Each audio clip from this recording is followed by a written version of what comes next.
ស្នេហាស្នេហ៍ស្មោះគឺមិនមែនផ្ដោតស្មោះទៅលើមនុស្សតែម្នាក់ទេចិត្តបេះដូងគឺពិតជាស្មោះមែនមានពេលខ្លះមានប្រពន្ធដើមរួចទៅហើយក៏ប៉ុន្តែនៅពេលដែលជួបជាមួយនឹងនារីម្នាក់ទៀតហាក់ដូចជាមាននិស្ស័យស្ម័គ្រស្មោះជាមួយគ្នាខ្លាំងដែលមិនអាចដកចិត្តបាននិស្ស័យមិនដឹងជាប់ពីជាតិណាមកនោះទេគឺមិនអាចខ្វះបានតែម្ដងហើយត្រូវតែយកនារីម្នាក់ទៀតនេះឲ្យបាននេះក៏ហៅថាជាការស្ម័គ្រស្មោះនោះដែរល្បីសរសើរគួរសមដែររឿងបរិសម្នាក់មានប្រពន្ធហើយគាត់ទៅលួចមានស្រីក្រៅបាទហើយដល់ថ្នាក់រៀបការលួចរៀបការទៀតក៏មានខ្ញុំក៏ចង់និយាយពីការយល់ឃើញរបស់ខ្ញុំ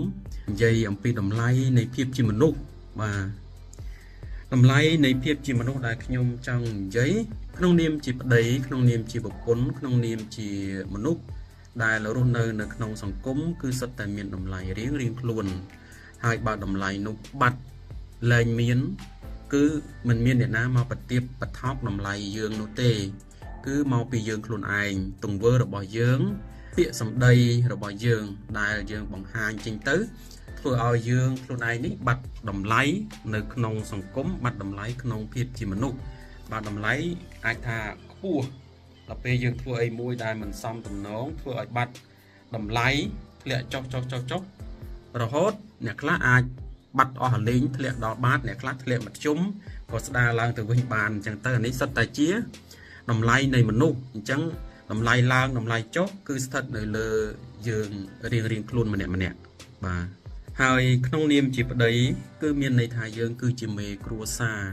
គឺជាបង្គោលនៃគ្រួសារគឺជាគំរូនៃគ្រួសារគំរូដល់កូនដល់ចៅ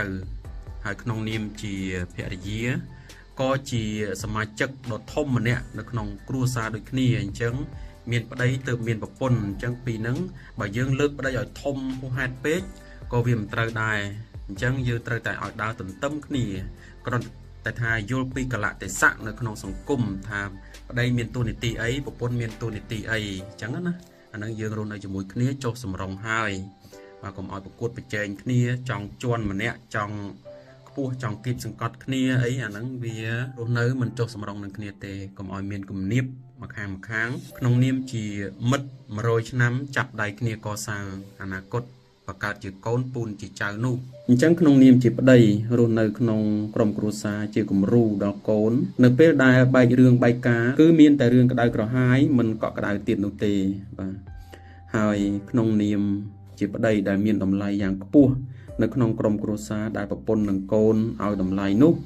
គឺនឹងធ្លាក់ចុះមកដោយស្វ័យប្រវត្តិតែម្ដង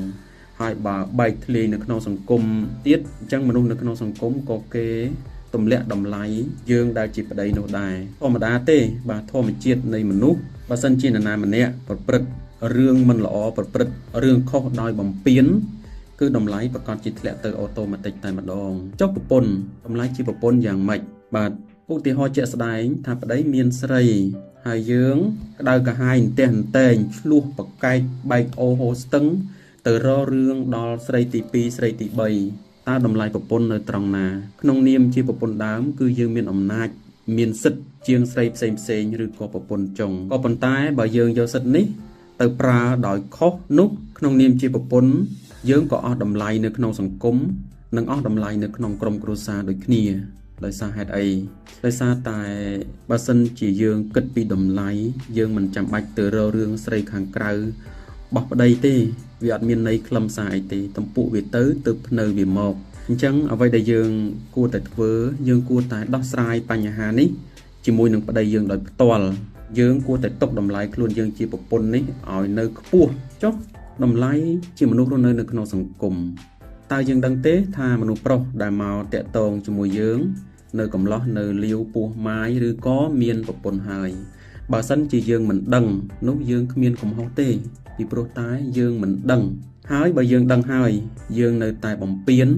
នោះទើបហៅថាមានកំហុសដោយឡែកវិញទៀតបើសិនជាយើងពីដើមឡើយយើងមិនដឹងប៉ុន្តែក្រោយមកយើងបានដឹងក្នុងនាមយើងជាមនុស្សម្នាក់ហើយយើងរក្សាតម្លៃខ្លួនឯងយើងក៏គួរតែធ្វើរឿងមួយដែលត្រឹមត្រូវ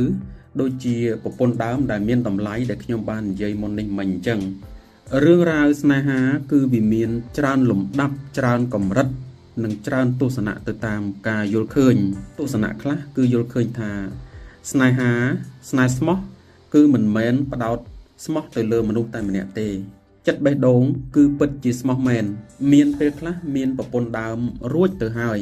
ក៏ប៉ុន្តែនៅពេលដែលជួបជាមួយនឹងនារីម្នាក់ទៀតហាក់ដូចជាមាននិស្ស័យស្ម័គ្រស្មោះជាមួយគ្នាខ្លាំងដែលមិនអាចដកចិត្តបាននិស្ស័យមិនដឹងជាប់ពី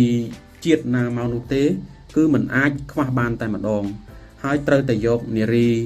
ម្នាក់ទៀតនេះឲ្យបាននេះក៏ហៅថាជាការស្ម័គ្រស្មោះនោះដែរប៉ុន្តែបើយើងមិននិយាយដល់ទស្សនៈនៃការយល់ឃើញឲ្យស៊ីជម្រៅទេថាហ៊ានលួចលាក់ពីប្រពន្ធដើមទៅយកប្រពន្ធចុងគឺជាមនុស្សអាក្រក់មនុស្សសាវ៉ាប៉ុន្តែសម្រាប់ទស្សនៈនៃការយល់ឃើញស៊ីជម្រៅមនុស្សដែលមានប្រពន្ធហើយទៅជួបនារីម្នាក់ទៀតហើយមានចិត្តស្រឡាញ់ដែលមិនអាចខ្វះបានចង់រួមរស់ជាគូជីវិតទៅជាមួយគ្នាហើយចាប់ដៃទាំងប្រពន្ធដើមទាំងប្រពន្ធទី2ឲ្យរួមដំណើរក្នុងផ្លូវជាមួយគ្នាបានហើយបើសិនជាប្រពន្ធទី1មានចិត្តទលាយព្រមទទួលហើយប្រពន្ធទី2មានចិត្តទលាយដូចគ្នាព្រមរួមរស់ជាមួយគ្នានោះហើយគឺជាស្នេហ៍ស្មោះរវាងមនុស្ស3នាក់ដែលស្រឡាញ់គ្នាហើយព្រមរួមដំណើរជីវិតជាមួយគ្នាទាំង3នាក់នោះគឺមិនហៅថាជារឿងក្បត់ចិត្តអីនោះទេគឺជាដំណើរនៃធម្មជាតិដែលបេះដូងមិនអាចខ្វះគ្នាបានអត់ខាងនេះក៏ស្លាប់អត់ខាងនេះក៏ស្លាប់នោះហើយហៅថាជាស្នេហ៍ស្មោះបាទមិនមែនថាមានម្នាក់ត្រូវតែម្នាក់រហូតបានហៅថាស្មោះនោះគឺជាទស្សនៈមួយផ្សេងប៉ុន្តែទស្សនៈដែលយល់ឃើញស៊ីជម្រៅនេះគឺជាស្នេហ៍ស្មោះដូចគ្នាទេបាទ